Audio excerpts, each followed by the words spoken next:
What if your definition of success is setting you up for failure?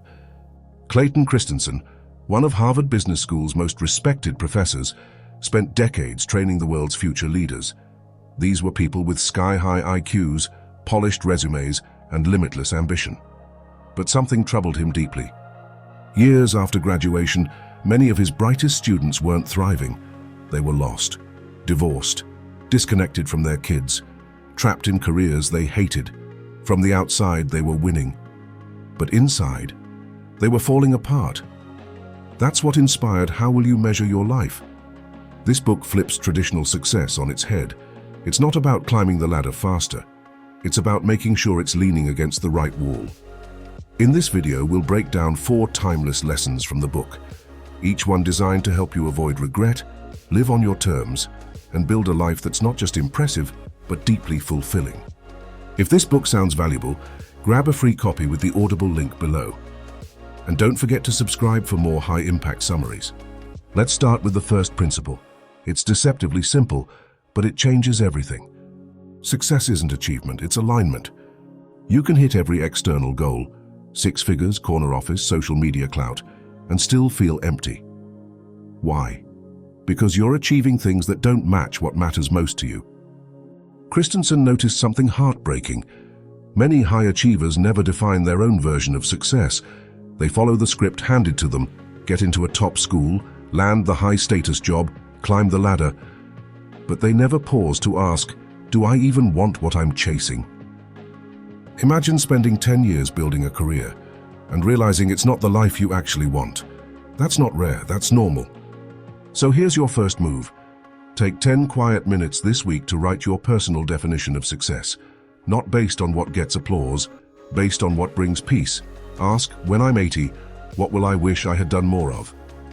That clarity will become your compass, and it's worth more than any promotion. Now let's look at the second big idea. Your time is your real strategy. You've heard the phrase, time is money, but in Christensen's view, time is more valuable than money, because once it's spent, you can't earn it back. He makes a powerful comparison. Just like a business must invest capital wisely, you must invest your time with intention. Most of us don't. We say family matters, but we're glued to email during dinner. We say health matters, but we skip sleep to work late. Our time tells the truth. There's a quote that sums it up perfectly. Show me your calendar and I'll show you your values. Take a hard look. Where is your time actually going? Does it match what you say is important? If not, that gap is where your regret will grow. Here's a simple practice. Schedule your values, literally.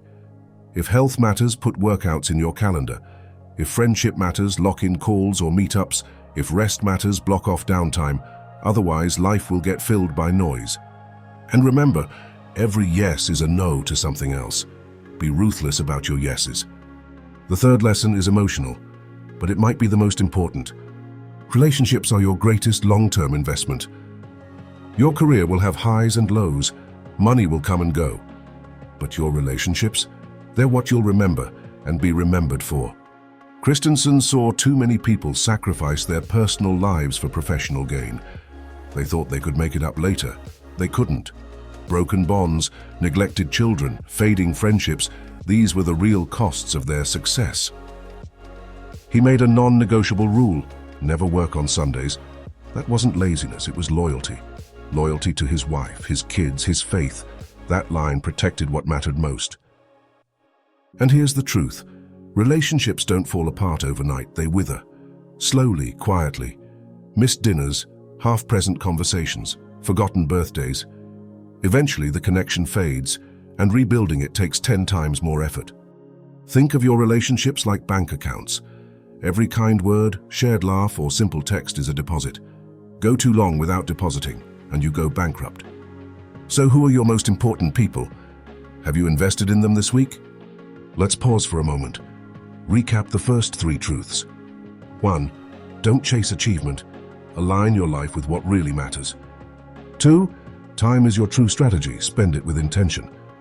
3. Relationships are the highest return investment you'll ever make. And now we get to the 4th pillar, one that quietly separates those who live with peace from those who live with shame. Integrity is a 100% rule, not a 90% one. We all like to believe we'll do the right thing when it counts. But Christensen argues the opposite. If you compromise once, you become someone who can compromise. He tells the story of skipping a national basketball championship because it fell on a Sunday, a day he had vowed to keep sacred. That decision wasn't about religion, it was about identity. He proved to himself that values matter more than opportunities. Most people think, it's just this once, it's no big deal. But every just this once is a crack in your character, and over time those cracks become who you are. Think of integrity like compound interest. Every honest action builds trust, self-trust, external trust. That trust pays off in ways you'll never fully see, but always feel. So draw your lines, stick to them, especially when it's hard. That's when they matter most. There's one final insight that ties this all together. Don't outsource your life, design it. You wouldn't let a stranger choose your life partner or pick your job, but many people let society, trends, and peer pressure shape their whole life path. Christensen challenges you to become the strategist of your own life. Define your values, set your direction, build systems that reflect what matters, because drifting is easy, but intentionality, that's rare and powerful. You don't need a 10-year plan. You need a compass, a way to check regularly if the way you're living is aligned with what you truly value. If it is, keep going. If it's not, pivot. No shame, just honesty. Let's bring it all together. Clayton Christensen wasn't just a business genius. He was a human blueprint for how to live wisely. How will you measure your life isn't a question you answer once.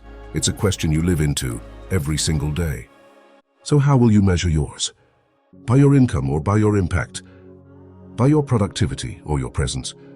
By your achievements or by how deeply you loved? Here's your challenge. Do these 3 things this week. 1. Write your personal definition of success. Just one paragraph, make it real. 2. Schedule 30 minutes for one person who matters deeply to you. No phone, no multitasking. 3. Choose one area where your time and values are out of sync and take action to close that gap. These small steps may seem insignificant in the moment, but they quietly build momentum. Over time, they don't just create a more productive life, they shape a meaningful, purpose-driven one.